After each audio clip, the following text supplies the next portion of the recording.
Welcome to my channel. I'm Elizabeth Liz Muschett, and today it's the Astrology Star Sisters talking about Pluto stationing direct. My star sister and fellow astrologer joining me today is Madam Simon. Welcome, Simon. How are you today? Oh, pretty good. How are you, Liz? Good, good. Excited to talk about Pluto stationing direct because it's been retrograde for several months. And so those big planets, when they change directions, it's like a lot of energy happening. Yeah. So, Madam Simon is an archetypal astrologer, tarot reader, and visionary artist. Her website is iconalchemy.com. I'm an astrologer, author, intuitive, and tarot reader, and my website is alightpath.com. So, we're talking about the Pluto cycle. Pluto moved into Aquarius on March 23rd of 2023. It moved back and forth between Capricorn and Aquarius from the time it entered Aquarius through November 19th of 2024. The Pluto stations for 2025 is Pluto stationed retrograde on May 4th at 3 degrees Aquarius in 49 minutes. And it's stationing direct on October 13th at 1 degree Aquarius in 22 minutes. Anything you'd like to add to that? No. So, I'm going to give you a little overview of Pluto. Pluto's about hidden things and things below the surface. The modern ruler is Scorpio, and the traditional ruler is Mars. Some key words are spiritual will, death and rebirth cycle, transmutation, power, courage, survival, determination, intense, and resilience. And some cautions are controlling, oppressive, obsessive, compulsive, compulsion, desperation, hopelessness, betrayal, taboo, swamp, and decay. And I know Simon has some to add, so please do, Simon. Okay, so one of the things that's important to remember about Pluto is that as a transpersonal planet, which all of the outer planets are transpersonal planets, um, Pluto can relate more to the collective. Yes, it can get very personal if we're having a Pluto transit to something personal in our charts. Um, but Pluto very much relates to things like institutions, whether that's government institutions or an institution like a hospital, um, or a university. Um, Although it tends to go for kind of the more seedy, underbelly of institutions. So we have things like organized crime. That is definitely a Plutonian thing. Okay. Pluto deals very much with power, also deals with wealth. Now, that doesn't mean that we're, looking to Pluto to change our circumstances suddenly. Okay. That would be the activity of, say, Mercury for a sudden change, and Venus, who actually directly correlates to personal wealth. But when we see wealth on, say, the billionaire level, the oligarch level, that is Plutonian. So I just wanted to point that out because when we're looking at things like, um, power dynamics, or when we're looking at things like willpower, Pluto certainly can help us to regenerate will if we're having a strong Pluto transit, usually after putting us through some feelings of hopelessness first. um, but Pluto relates a lot to the collective will rather than the individual will. Thank you for adding that because that really adds another layer. And, we can just share so many words, or the show would be hours long. So, thank you for adding that.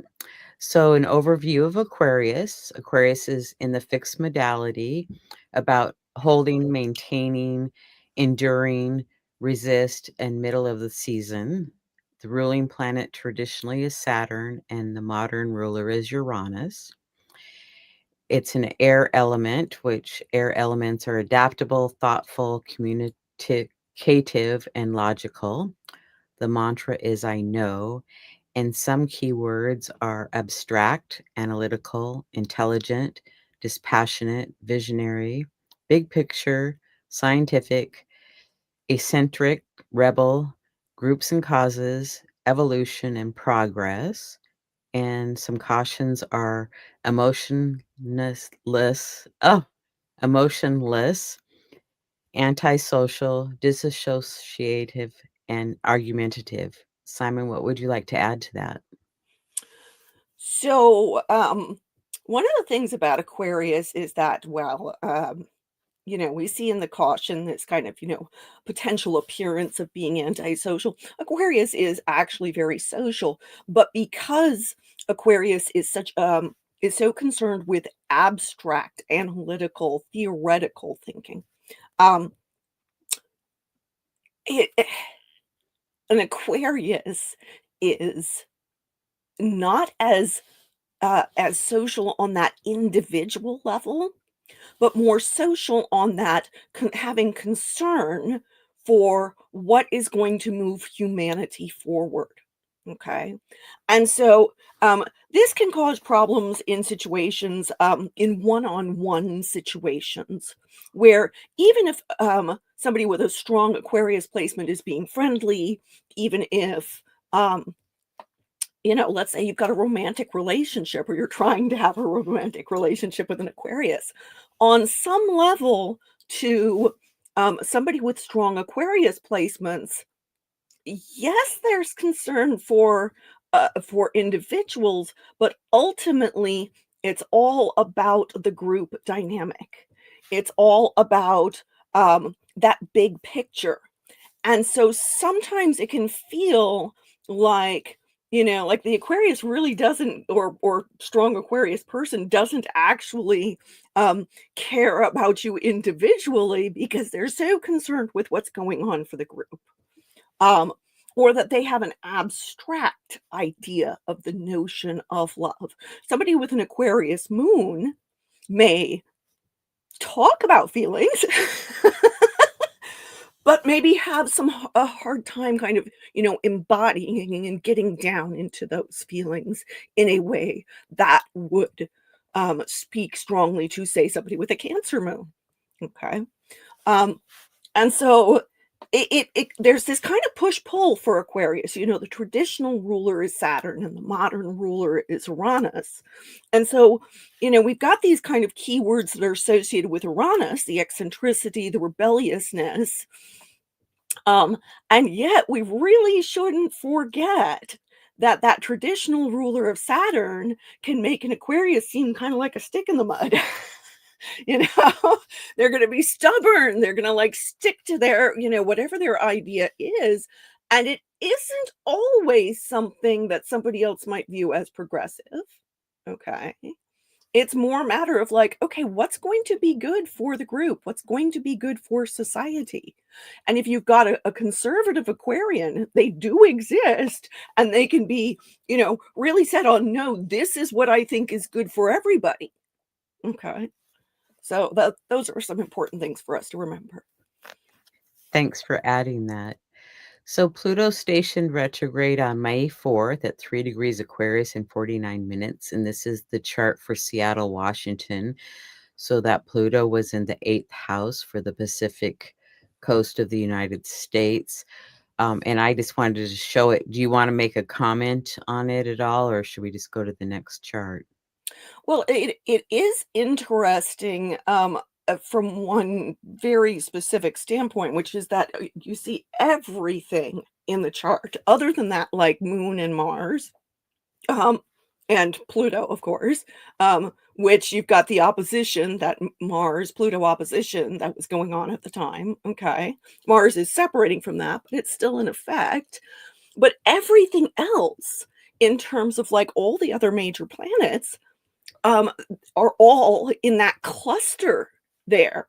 Um, all in one quarter of the chart. um, and so it's almost like, this concentration of energy, which I do find interesting because, quite frankly, that's a very Plutonian thing. It just reinforces that. Yeah. And one thing I want to mention about Pluto stationing retrograde is that uh, things that have been hidden seem to come up and be exposed and come to the surface. And I think that we've been seeing a lot of that happen the last several months here. So Pluto stations direct October 13th at 1 degree Aquarius in 22 minutes. And at 7:53 p.m. Pacific Daylight Time, and this chart is for Seattle, Washington, and we have Pluto right up there at the top of the chart, shining over the whole chart. And Simon mentioned how the planets were all clustered. This is like pretty much, you know, air all over the chart. Everything's kind of spread out. Do you want to make a comment, or we'll just get into the aspects and of what's Let's happening? just get into the aspects. Yeah. Okay, so we have the Pluto aspects, Pluto conjunct Pallas Athena, sextile Neptune and Jupiter, trine Venus and Uranus, which Sedna is conjunct Uranus, so I added Sedna in there. And Pluto is opposite that Moon Jupiter conjunction. So what stands out to you, Simon? Let's see. Well, first of all, Pluto with Pallas Athena, like it's a little bit wide of an orb for an asteroid for me to be really excited about it. um, there are definitely some kind of reverberations of that. Um, Pallas, it has recently stationed direct herself. She had been retrograde for a bit.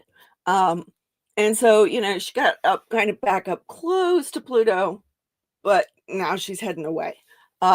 Which I think is actually potentially useful for the underdogs.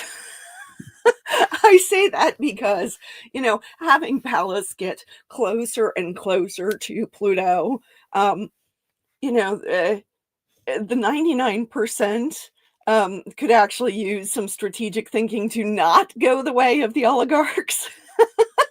So having Pluto and Pallas, we're getting some reverberations of that. This may be, the most strategic that the, um, Plutonian forces will be for a little while.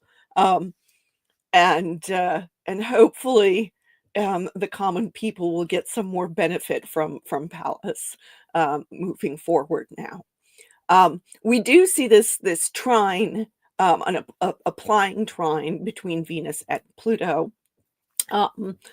I do think that is going to that'll cement some or increase some wealth for the wealthy. Not much we can do about that at the moment. Um, but those of us with personal planets or points that are affected by that could get some kind of windfall out of that. So that's a possibility. We also do see that that's going to be, forming this, well, it is forming this grand air trine with Uranus.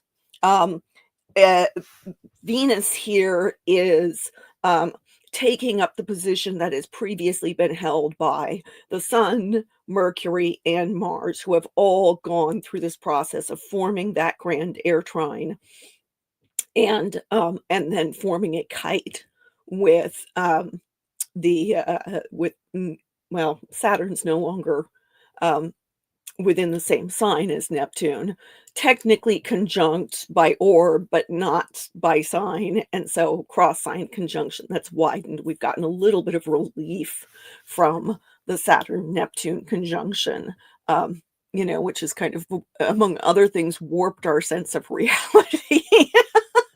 We've seen the rise of like AI slop, for example. That it has been very much has correlated with Saturn Neptune, where we open up the computer and we have no idea if what we're looking at is actually real. Okay.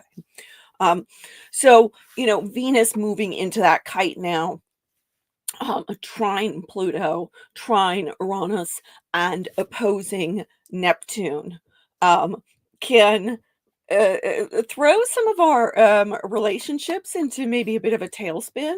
I'm not saying that from like a gloom and doom standpoint. It's more that they, Venus trine Pluto brings intensity. Okay. It may be, supportive intensity, but it is intensity. Venus trine Uranus can make our behavior a bit more, we can be a bit more erratic. Um, Spontaneity is a great thing, but suddenly changing our minds might make it difficult for people we care about to catch up. Okay. Um, and Venus opposing Neptune can certainly be romantic, but it can also really put on rose colored glasses. Um, and so, those are all potential concerns with the kite. Now, Venus is at the tail of that kite, and that makes her, the tail of a kite is where you've got like that long strand with like, little bows or whatever tied onto it. And it's actually meant to help you steer the kite, right? It's where the strand that you're guiding the kite from is at. Um, and so that puts Venus in, each of the planets that have entered the tail of that kite have had their part in trying to guide these transcendental experiences that are shaping all of society. Okay. Um, these outer planets are the big forces shaping the world, shaping, you know, moving things around on a generational level. Okay. Um, and so we've had each of the personal planets now. Venus is the last of the personal planets to try to move the needle a little, right? Um, and it's Venus. She's a benefic, so she's trying to do benefic stuff. She's trying to do the good work. But any personal planet facing down a planet like Pluto, okay, is going to be transformed in the process. Okay. It's kind of like that notion of like you look into the void looks into you, right? Um, and so um yeah, Pluto at the time of this station is getting the benefit of Venus bringing her benefic stuff to the table, but Pluto's still got the last word. Okay. Um, I do find it interesting that we've got this, it's something of a wide opposition with Jupiter. It is not going to perfect until next year, I believe. Um, Jupiter has a retrograde between now and then. Okay. But it's like we're getting that first preview. Okay. Um, which, that's one of the things that the transcendental or outer planets do is they love to, they move forward and then they move back a bit. And, they'll go into a new sign. Oh, but wait, we got to go back to the old sign to, finish up some stuff. So in this case, it's Jupiter who's doing the moving, right? Now that, Pluto will be moving ahead, but is slow, right? It's gonna be on Jupiter to catch up. Um, but I do find this interesting, particularly in light of current events, in light of, mundane astrology, world astrology, societal astrology, right? Um, because, Jupiter being a benefic is trying to do benefic things, just like Venus tries to do benefic things. He's trying to, keep us optimistic and have us, keep the faith and, bring us good fortune. But he does also relate to things like belief systems, the judiciary, okay, authority figures. We see that with Jupiter. I mean, he's the king of the gods in, the Roman pantheon. And so I do find this interesting in terms of like, governments that are trying to double down on authoritarian control right now. Okay. Um, it has been said by a lot of astrologers, not just myself, that, uh, the old powers that be have been doubling down on efforts to control as they see that there is a new paradigm on the horizon, and, they're not certain they like that, right? Um, and so I do expect that we're gonna continue to see some of these power struggle dynamics, that are gonna potentially come to a pitch, you know, when, Jupiter does finally oppose Pluto, okay? Meanwhile, the, minor grand trine that's been going on between all 3 of the outer planets, that's still gonna be going into next year.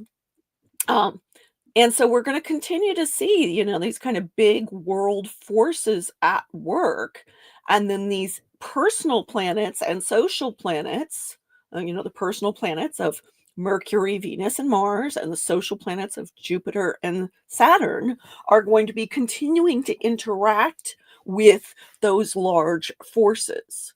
Um, with Pluto being, of course, the final the final big baddie in the outer solar system there. He's not a baddie, he means well in his own way, but but, you know, I think that we're looking at easily for the next year or so, these concerns about how power is wielded on the institutional level, on the societal level, and the impact that has on our individual lives. Um, Now, yes, Pluto can really dredge up our feelings of hopelessness. Okay. Um, you know, those of us who have gone through uh, Pluto hard transits to our personal stuff know this well.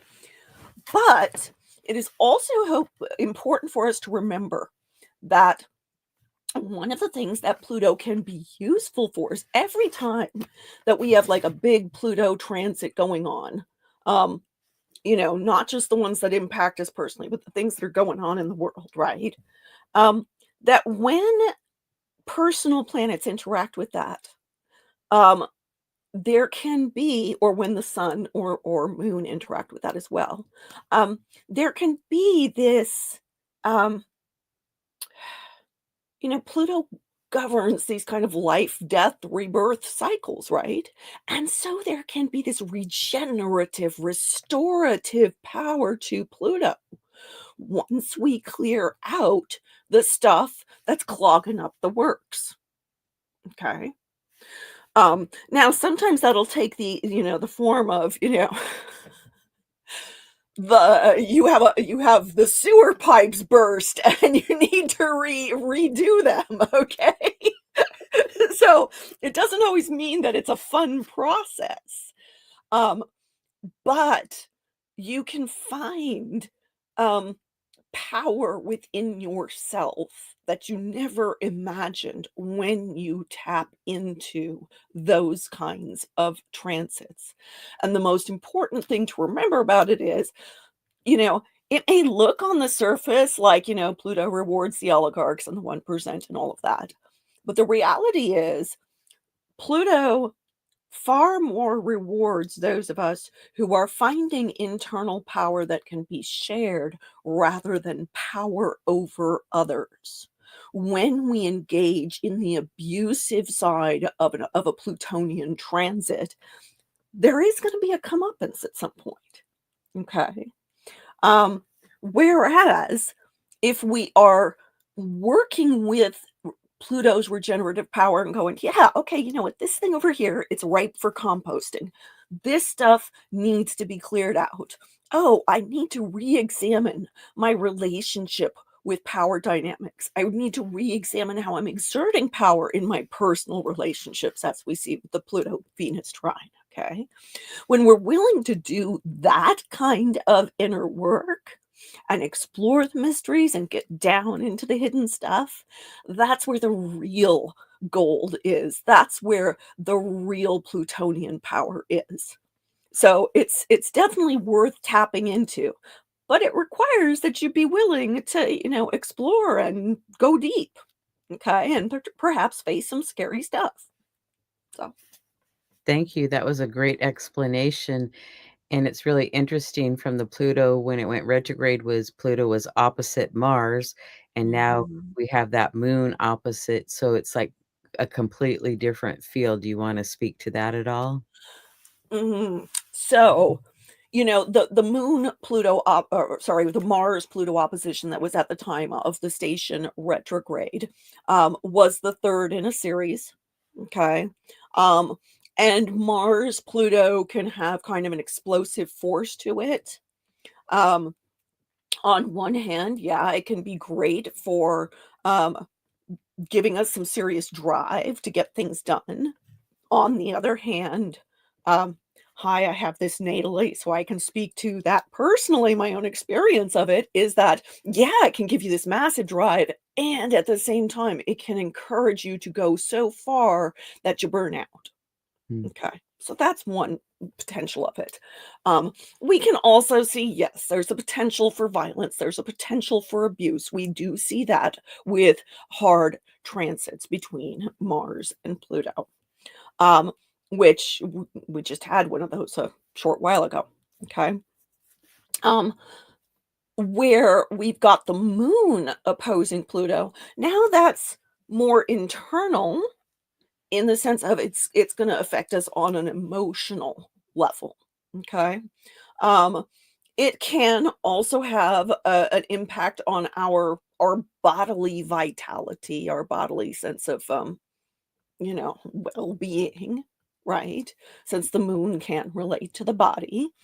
Um, the moon being just 3 degrees away from Jupiter then, Jupiter tries to be nice, but what does he do? He makes everything he touches bigger.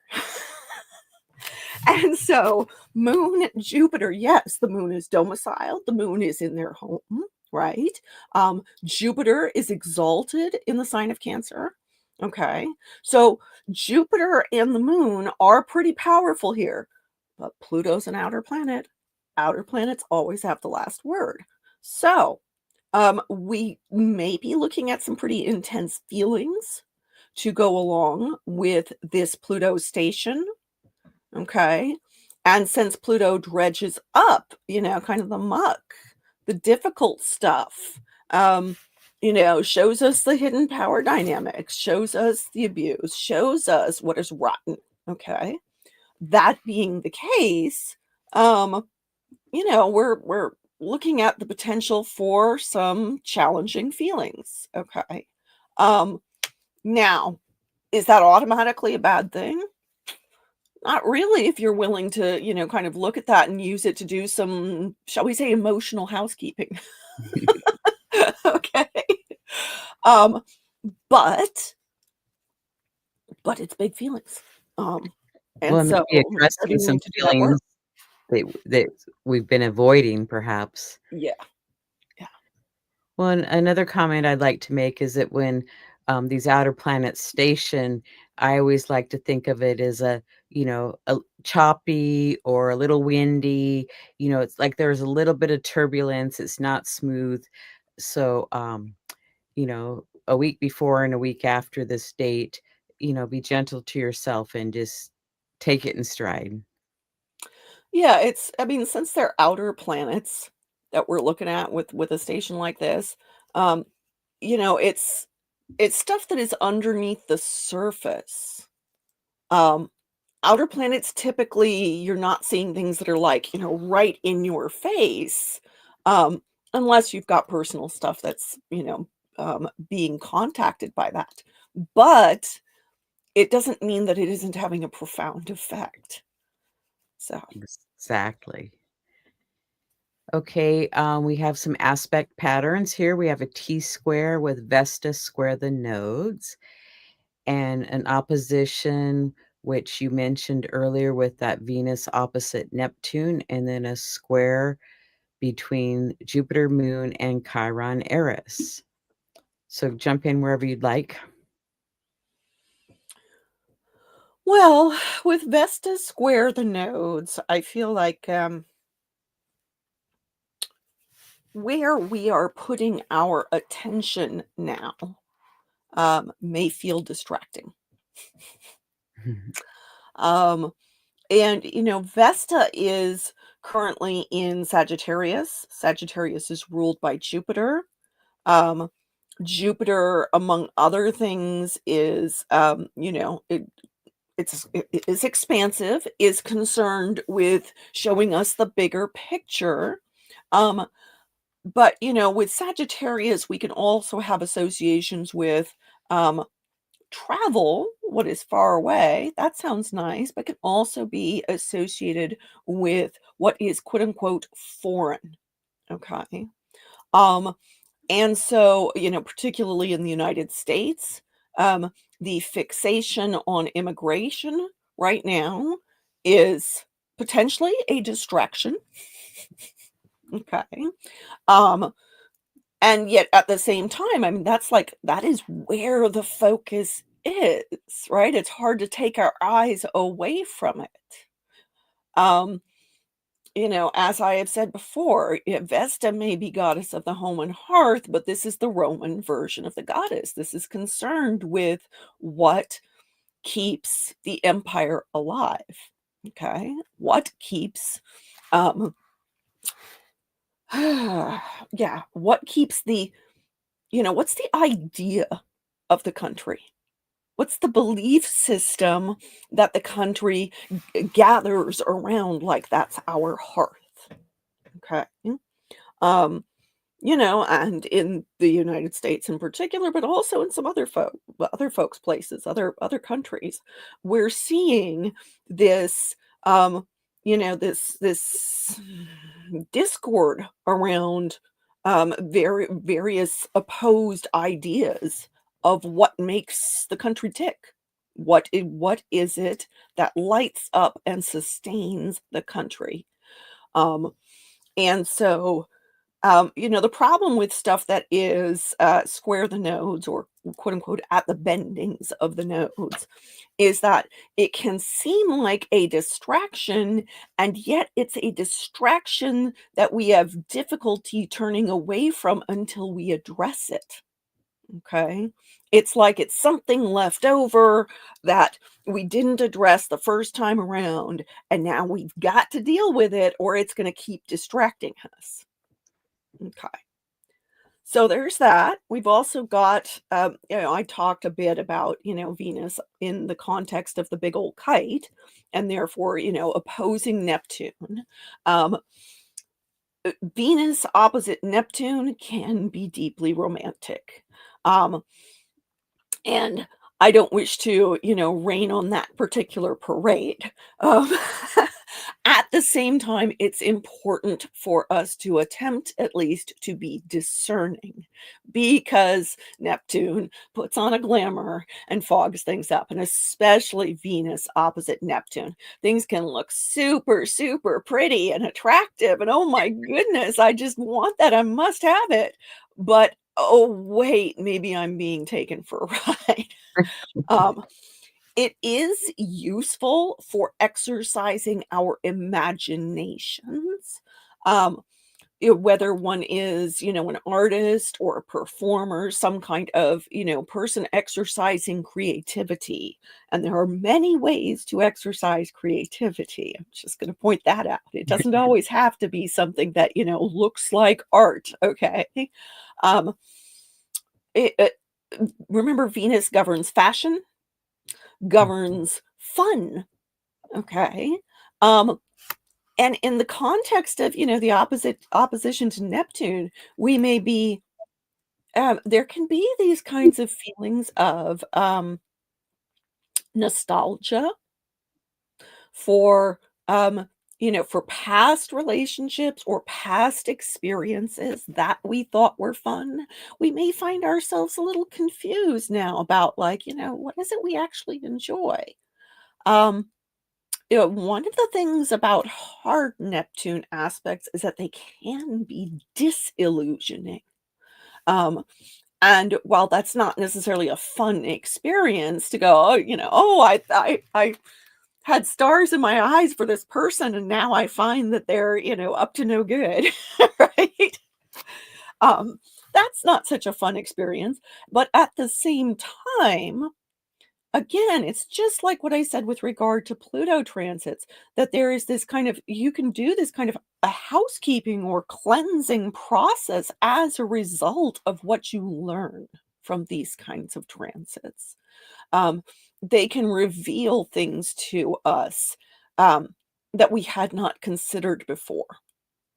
And especially in the case of outer planets, that can be on societal levels as well as more interpersonal levels. Um, the Jupiter moon square to Chiron and Eris. Um, so that's an interesting one. Phew, excuse me. Bless you. Phew. Oh, goodness. So Salute. thank you. So the Chiron Eris combination, that conjunction has been going on for a while. Since right around the time of the Pluto station, actually, this Pluto station retrograde. Um, and they're going to conjoin, exactly conjoin right around the time of the exact conjunction between Saturn and Neptune. Okay. Um, now, Chiron shows us. In particular, things that we find difficult to heal for ourselves. Um, that can be old wounds, old trauma, difficult patterns in our lives. Well, the notion of Chiron as wounded healer can get kind of old sometimes because there's more to Chiron than just wounded healer. Chiron was a teacher to the heroes, a wise being, um, with an awful lot of medical information. People with strong Chiron placements can often be great healers, but there is still that element um, of pain associated with Chiron. Um, it should not be forgotten that Chiron had two big wounds. Okay. One, of course, being, having been pierced by a poison, an arrow poisoned with Hydra's blood that could not he could not heal with all of his medical capability. But the first wound is the wound of being rejected at birth. Okay. Rejected by his mother because of his form as a centaur, and rejected by his father because he's the product of an affair. And that kind of early wounding is not something that, like, oh, you just get over it, right? Those are the things that linger with you all of your life on some level. Now, it doesn't mean that you can't do work to try to deal with wounds of that sort, but typically they are not things you just solve for yourself in isolation. Okay. There are things that you have to work at with help from others, which makes Chiron in Aries a particularly challenging placement. Okay. That's like the healing struggle bus right there um because Aries is so concerned with being independent. And when Chiron is in Aries, um we severely doubt our executive function, our ability to be independent, our ability to be strong and heroic and, do the right thing on our own. And at the same time, mm, we may overcompensate there. And so I think, among other things, like, questions of toxic masculinity will show up very much here. Um, Issues of people, trying to appear to be the strong man okay? The authority figure and overdoing it have been showing up here. Now the US has Chiron um, in um, in its inception chart. Okay, and so the US is has Chiron in Aries in its inception chart, and we've been going through a Chiron return for the United States. Okay, now lo and behold, here's Eris in the works, and Eris is now folks will call her a warrior goddess, but here's the thing: she doesn't actually like to do the fighting herself. She likes to stir everybody else up to fight, and then she gets off on watching that, okay? She's like, "Oh, now, this is great." She's got, like, this bloodlust, and she's, cheering on people doing damage to each other. So from a societal standpoint, um, that is kind of chaos-inducing. That is really difficult. At the same time, we should not forget that Eris hates hypocrisy, and one of her functions is to show up the stuffed shirts. One of her functions is to remind people where they are not, in fact, living up to their principles, where they are not walking their talk. Okay? And sometimes the only way for us to, draw attention to what is broken is to get kind of rude about it. And that's what the Eris Chiron conjunction really is about, is revealing the things that are wounding, revealing the things that are, in need of healing, both personally and collectively, that, we've been too eager to gloss over for too long. Okay. And Eris is like, oh no, I'm going to stir this up and you're going to have to look at it. Okay. Now we put that square with Jupiter there into the mix. Okay. So Jupiter makes everything he touches bigger. And that can seem like, oh goodness, really? Really? Do we have to deal with all that's big and bad enough? Is it going to come to a crescendo now? Well, maybe.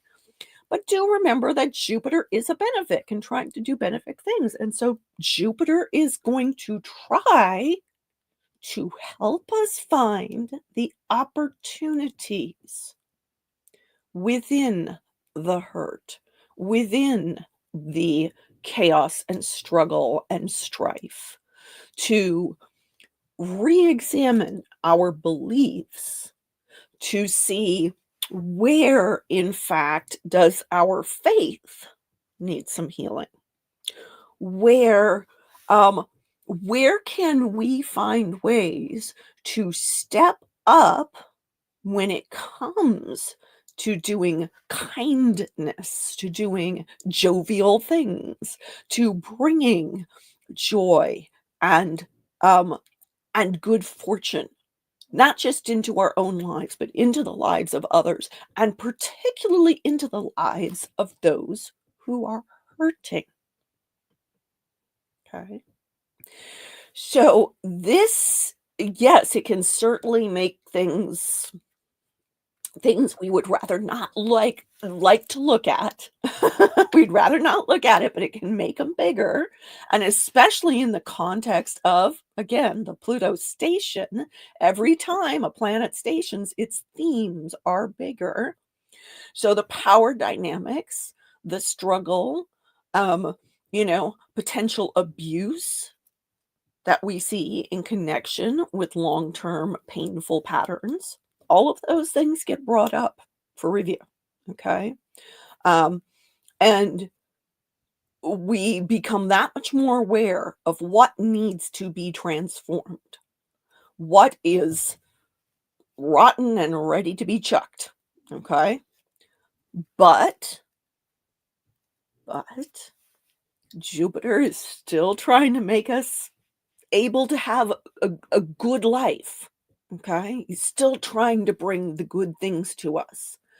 And so if we're willing to do the deep work, I know I sound like a broken record, but that is a huge part of this. Okay. And it's going to be a huge part of this, for the next several months, even after Jupiter does his retrograde thing and moves out of orb of that square, because Jupiter's going to go back into the square and it's going to, go back into the opposition with Pluto. So this is going to be a theme that we're going to be seeing between now and I don't remember when exactly it is next year that Jupiter and Pluto actually perfect their opposition. But it's a while. We got a while to go on this. A big opportunity to do some very deep healing. That sounds really good. Okay. And here's the air grand trine with 2 connecting kites to that. In the trine is Venus trine Pluto and Pluto trine Uranus Sedna. And then one of the points of the kite is that Neptune, and the other point is Juno. Yeah. And then we also have a trine between Moon, Jupiter, and Saturn. Do you want to say any more about this? I know you mentioned it earlier, and I bet here it is all drawn out for everybody. Yeah, so that kite that I've been talking about that, each of the personal planets has entered into, I do want to point out that the trine, not only the trine to Pluto, but the trine to Uranus Sedna.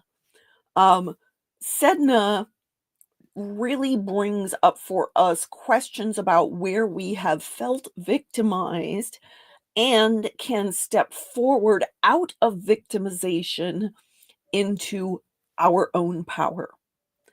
And so I find that to be particularly potent in connection with that Neptune, or not that Neptune, sorry, with that Pluto, also with Neptune, but with that Pluto, questions about power.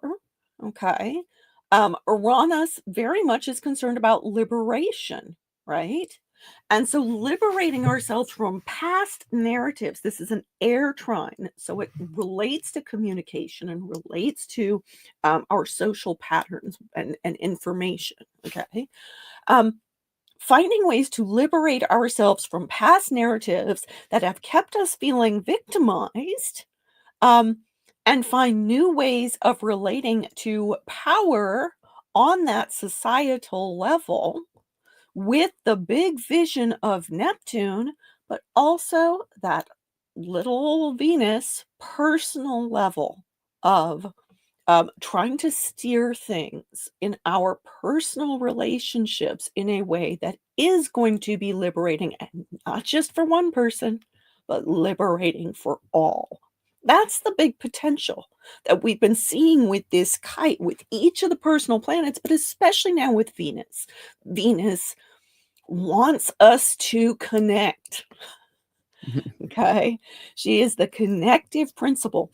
And she's also concerned with our value and values, the values that connect us with other people, but also our sense of self worth that makes it so that we feel like we can connect with others. Okay. And if we've got these narratives that have been keeping ourselves and others around us victimized, it's a lot harder to have a strong sense of self worth and the ability to connect well with the others around us, to have a functioning society. Okay. And so I feel like there is this encouragement for us to do the personal work that in turn is going to have ripple effects outward. Okay. If we look at the overlapping kite that has Juno at the head, then there is this reminder that not only do we need that big vision of Neptune, that has compassion, that is concerned with, you know, how we're treating all life on Earth, but also Juno is that reminder, what have you promised to others? What are your commitments? And how is the fabric of society woven? And how is it being transformed in this process? Now, Juno being, she's finally moved out of Scorpio and has gone into Sagittarius, which is the home sign of her partner, Jupiter. Okay. Um, and so now Juno is asking us, what beliefs have you committed to? And are those really the ones you want to be committed to? Okay. Where are your beliefs upholding your ability to have good relationships? Okay. To work well with others in society? Where are your beliefs, upholding the status quo? And where are they impacting our desire, our need for change? And change can be scary. We got to recognize that humans can it's like on one hand, yes, we want progress, we want to move forward, we want to improve things. Oh, but we drag our heels because the change is big and scary and it requires things of us we're not certain we want to commit to. So note that Juno is opposite that Uranus Sedna conjunction. And so this is, again, it's a prime opportunity for us to reconsider what beliefs have we previously committed ourselves to.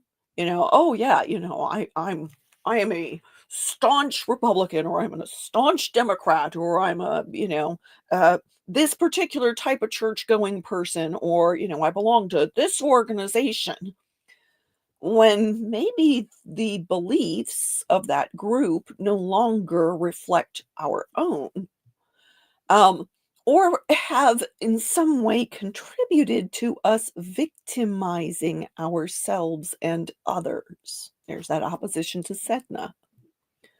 So this is a time for us to, take a good hard look at that stuff. And see what can we do that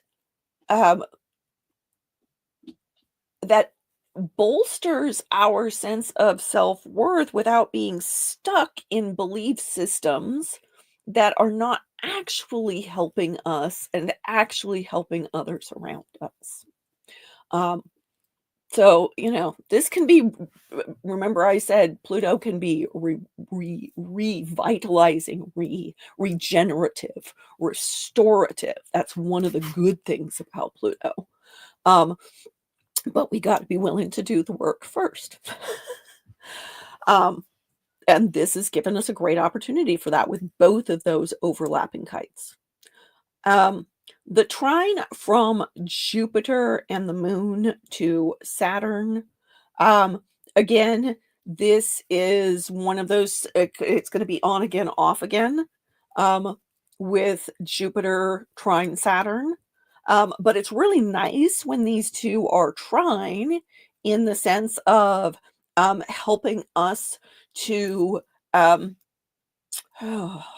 kind of bolster our sense of responsibility, our emotional maturity, since they are both in water signs. They are next going to do they're actually going to do this, on again, off again trine dance, where they're going to meet up again and trine when they're both in fire signs. So we've got the water to fire transition or transformation going on here. It is important to remember that anytime you got Saturn in the mix, those of us who are prone to depression can have a heightened experience of that increased depression, or a more frequent bouts of it. So it's important to exercise good self-care, even though it's a trine. Yes, trines are supportive, and yes, Jupiter's trying to do nice stuff, but still, even with benefics, Saturn can bring out the old depression. So just remember that if you start to feel depressed, if especially with the other intense feelings that are potentially going on with that moon opposition to Pluto, okay? Um, remember, this too shall pass. This is only temporary. Um, this isn't a time to make drastic life choices on the basis of difficult feelings. Okay. Um, and at the same time, it can heighten our awareness of issues with authority. Okay. Both Jupiter and Saturn um, have a relationship with authority, and with learning and the process of, gaining wisdom, which, you know, wisdom doesn't typically come through nice experiences. Okay.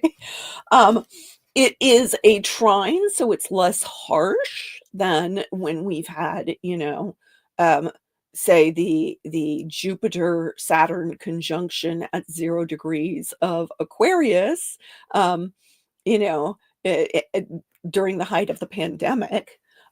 Note that Pluto is awfully close to that, you know, where that conjunction took place. It's just 1 degree off from that. So, some of those kind of harsh considerations around authority do happen when we've got these two doing their thing together, but because it's a trine, it's a lot less harsh than that.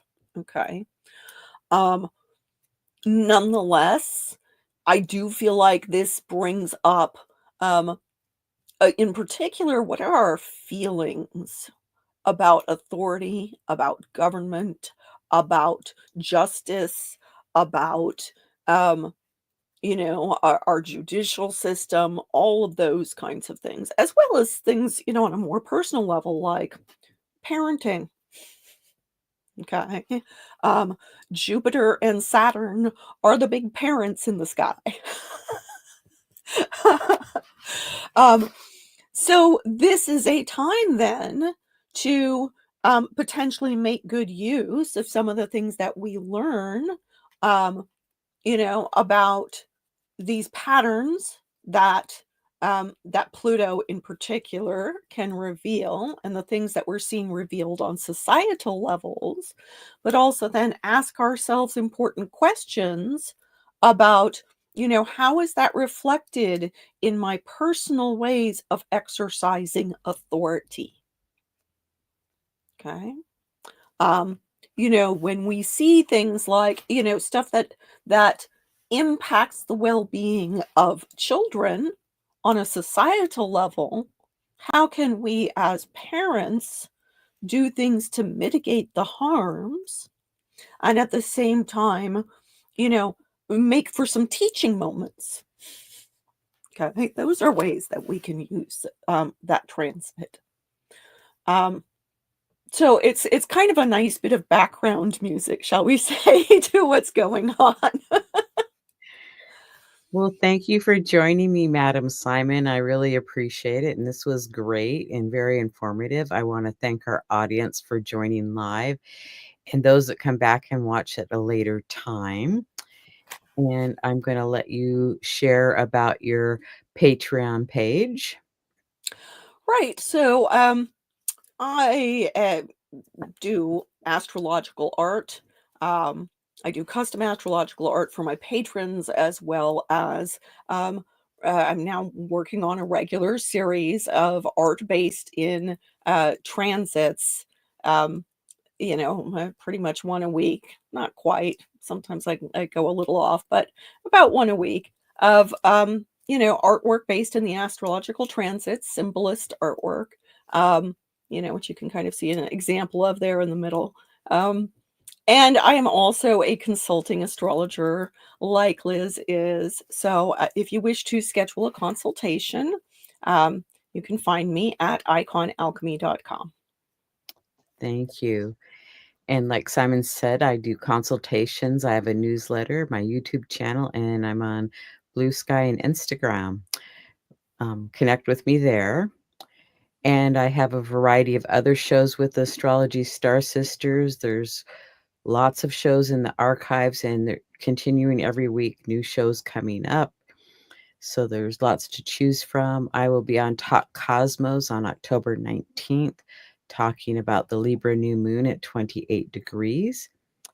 And I want to thank our sponsor, Astro Peregrine Software, an astrology software for Mac and Windows. And you can find out more information on astroperegrine.com.